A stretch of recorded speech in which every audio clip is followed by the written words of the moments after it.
अब नाज़रीन आ जाए कि एक्चुअली ये पाकिस्तान तहरीक इंसाफ के साथ हुआ क्या जब इमरान खान साहब की आंख का मामला बना। अब जो चीज़ मैं आपके सामने रखने वाला हूँ ना, ये मैंने अपने सोर्सेज से इकट्ठी की है और ये वो सारी इंफॉर्मेशन है जो गुज़िश्ता चंद दिनों में हुआ और आपको सारी कहानी समझ आ जाएगी कि हुआ क्या था।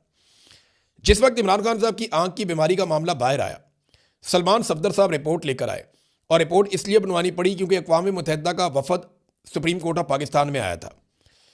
वो रिपोर्ट जब मंजर आम पे आई तो हुकूमत घबरा गई थी। हुकूमत को लगा कि बड़ा सख्त रद्दअमल आने वाला है। मोहसिन नकवी के जरिए पाकिस्तान तहरीक इंसाफ के कुछ बंदों से राब्ते शुरू हुए। मैं जानता हूँ कौन बंदे हैं, मैं नाम नहीं लूँगा वरना उनकी मंजी ठुक जाएगी। हालांकि उनका कसूर कोई नहीं है, वो तो बेचारे पैगाम रसां थे। और उन बंदों ने जो पाकिस्तान तहरीक इंसाफ की लीडरशिप है, उन्होंने इमरान खान साहब की फैमिली से रब्ता शुरू किया क्योंकि बीमारी का मामला है तो फैमिली की प्रायोरिटी ज़्यादा बढ़ जाती है। तो यकीन दहानी करवाई गई मोहसिन नकवी की जानिब से कि हम ये भी करेंगे, ये भी करेंगे, ये भी करेंगे। लेकिन अपना दबाव बरकरार रखने के लिए पाकिस्तान तहरीक इंसाफ ने इस्लामाबाद के रेड जोन में मम्मी डैडी किस्म के धरने दे दिए और उसके ऊपर भी हुकूमत ने अपना चेक रख दिया कि दरवाज़ों के अंदर बंद करो, इन्हें बाहर नहीं निकलने देना, प्रॉपर इनको घूमने फिरने नहीं देना हमने। तो वो मम्मी डैडी किस्म के जो धरने थे, बिल्कुल होम्योपैथिक किस्म के, उनसे हुकूमत को फ़र्क कोई नहीं पड़ा और पाकिस्तान के अंदर कोई काबिल ज़िक्र लोग निकले नहीं। यानी जिस तरीके से लोगों को लीडरशिप ने निकालना था, लीडरशिप तो सारी गायब हो गई और बाकी पहुंच गई इस्लामाबाद के रेड जोन में और उन्होंने अपने आप को 3 इमारतों के अंदर बंद कर लिया। सुहेल अफरीदी भी उन लोगों में से एक थे जो इस ट्रैप में आ गए कि इमरान खान साहब से मुलाकात करवा दी जाएगी और हमें यहाँ पे एक अलामती धरना देना चाहिए। और सच्ची बात यह है कि इनके पास ग्राउंड के ऊपर कोई तैयारी नहीं थी कि बड़ी तहरीक एकदम चला सकते या लाखों लोगों को एकदम इकट्ठा कर सकते। इनकी ग्राउंड के ऊपर तैयारी नहीं थी। जो बात मैं आपको 1-1.5 महीने से बता रहा था कि जनाब ये मोमेंटम बना रहे हैं, विजुअल्स बन रहे हैं, लेकिन ग्राउंड पे तैयारी नहीं है। अब हुकूमत ने जब ये देखा ना कि दम खम नहीं है इनके अंदर, तो हुकूमत की नीयत बदल गई। फिर हुकूमत ने जो वादे किए थे वो उनसे मुकर गए और बड़े आराम से हुकूमत ने छोटे छोटे बहाने बना के इनको फारिग कर दिया और पाकिस्तान तहरीक इंसाफ के पास कुछ भी बाकी नहीं बचा। ये पाकिस्तान तहरीक इंसाफ के साथ हुआ है। ग्राउंड पे कोई बहुत बड़ी तैयारी करनी चाहिए थी पाकिस्तान तहरीक इंसाफ को और अब वो करने जा रहे हैं। देखिए, इमरान खान साहब की रिहाई के लिए जो अमन फोर्स है, यानी इसका नाम अब मैं आपको बता देता हूँ, इमरान खान रिहाई फोर्स इसका नाम बताया था सुहेल अफरीदी साहब ने। मेरी कासिम सूरी साहब से बात हुई तो उन्होंने कहा जी इसके ऊपर जो एतराज़ किया जा रहा है ना कि मुसल्ला विंग है, तो उन्होंने कहा जी हम मुसल्ला पार्टी है ही नहीं, हमने कभी गोली नहीं चलाई, हमने कभी किसी को कत्ल नहीं किया, बल्कि हमारे ऊपर जो कत्ल डाले गए बाद में पता चला कि वो तो किसी और ने किए। यानी वो जो 4 रेंजर्स वाले शहीद हो गए थे वो किसी और ने गाड़ी से शहीद किए थे। तो हम तो एक पुरअमन पॉलिटिकल पार्टी हैं, तो हम इसके अंदर एक लफ्ज़ अमन शामिल कर देंगे। कासिम सूरी साहब ने मुझे बताया, वो आजकल अपने चैनल पे भी ये चीज़ें बता रहे हैं और मेरी आपसे गुजारिश है उनके चैनल को फॉलो करें, उनके चैनल को देखें। मैं देख रहा हूँ पिछली चंद वीडियो से थोड़ा सा हो सकता है फायरवॉल सारे उन पर लगा दिए हों गवर्नमेंट ने, या उनके ऊपर भी फायरवॉल की ज़द आ गई हो क्योंकि एकदम लाखों में गई उनकी वीडियोज़ और फिर एकदम नीचे चली गई। तो आप सबसे गुजारिश है कि कासिम सूरी साहब की वीडियोज़ भी देखें ताकि उन्हें भी सपोर्ट मिले और उनके ज़रिए से पाकिस्तान में जमहूरियत को सपोर्ट मिले। तो अभी जनाब ये इमरान खान रिहाई अमन फोर्स इसका नाम रखा जाएगा, इकराफ, IKRAF, इकराफ, इमरान खान रिहाई अमन फोर्स।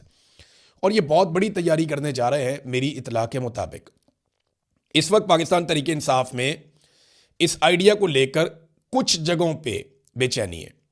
कुछ लोगों को लगता है कि हमारा हक ना मारा जाए, कुछ लोगों को लगता है कि ये तो हमसे बड़ी चीज़ बनने जा रही है, कुछ लोगों को लगता है कि ये तो एक बहुत बड़ा तसादुम शुरू हो जाएगा, कुछ लोगों के ऊपर एजेंसियों का दबाव है कि ये काम आपने होने नहीं देना।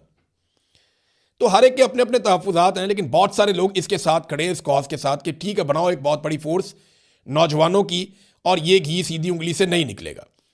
और यही वो स्ट्रीट मूवमेंट है जिसके बारे में इमरान खान साहब ने कहा था।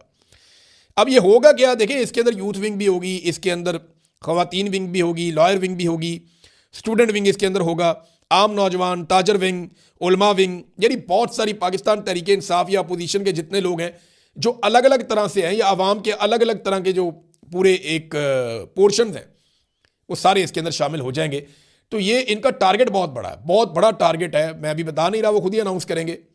एक बड़ा टारगेट उन्होंने रखा है कि इतने नौजवान हमने खैबर पख्तूनख्वा से इकट्ठे करने और फिर पंजाब से इतने, फिर बलूचिस्तान और सिंध का, आज़ाद कश्मीर का, गिलगित बल्तिस्तान का, हर जगह का उनका अपना एक टारगेट है कि बड़ी तादाद में लोगों को इकट्ठा किया जाएगा। फिर ये लोग क्या करेंगे उसका भी पूरा मंसूबा है। तो ये बड़ा काम होने जा रहा है आने वाले दिनों में। देखिए, मैं मायूस कभी नहीं होता और मैंने आपको कहा कि मैं आपको मायूस होने नहीं दूंगा।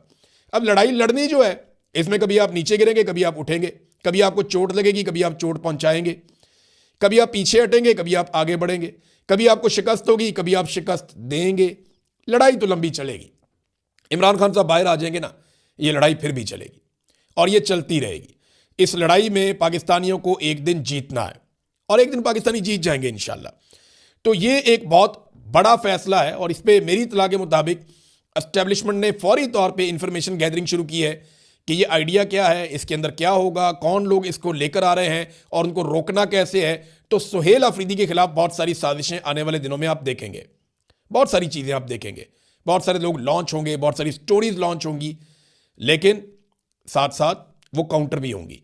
तो नाज़रीन, ये मैंने आपको बता दिया। अब एक खबर अलीना शिगरी साहिबा ने दी है। देखें, वो जहाज़ वाला जो मामला है, मुझे लगता है कि अज़मा बुखारी साहिबा जो है ना, इंफॉर्मेशन मिनिस्टर, वो अपोजिशन की तरफ से खेल रही हैं। जितनी शर्मिंदगी उन्होंने पंजाब हुकूमत की करवाई है ना, उतनी शर्मिंदगी पंजाब हुकूमत खुद कभी भी हासिल नहीं कर सकती थी।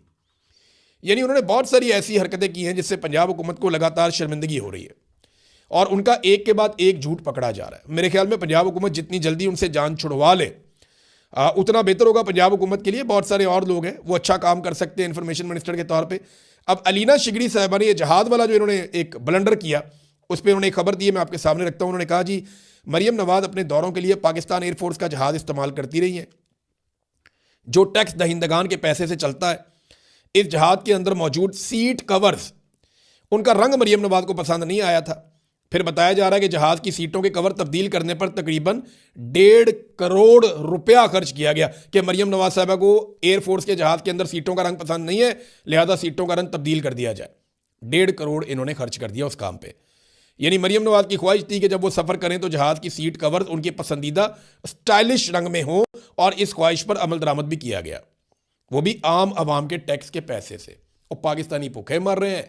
ये जनाब जितने की एयरलाइन बेची है उससे महंगा इन्होंने अपने लिए एक लग्जरी तरीन तैयारा ले लिया है। अमीर तरीन हुक्मरान ऐसे तैयार नहीं रखते जैसे हुकूमत पंजाब ने अपने लिए तैयारा ले लिया है। ये आवाम से प्यार करेंगे, ये आवाम के लिए काम करेंगे, सवाल ही पैदा नहीं होता। ये अपनी ज़ात अपने ख़ानदान से बाहर देख ही नहीं सकते। जावेद हाशमी साहब ने इस पर एक बड़ा दबंग तबसरा किया है। उन्होंने कहा, आज ट्रंप के सारे हवारी इकट्ठे थे, अपने मुसलमान भाइयों के खून का सौदा करने पर तारीफ तो करा लेते हो, मगर कोई इस्तिस्ना तुम्हें ना तारीख माफ़ करेगी। फ़लस्तीनी रियासत का एक नुमाइंदा भी मौजूद नहीं था। आसिम मुनीर का नाम लेकर ट्रंप ने बता दिया कि मुजरिम कौन है। ये जनाब जावेद हाशमी साहब का इस मामले में ट्वीट है। बहरहाल, ये अब तक की सिचुएशन थी, मैंने आपके सामने रखी।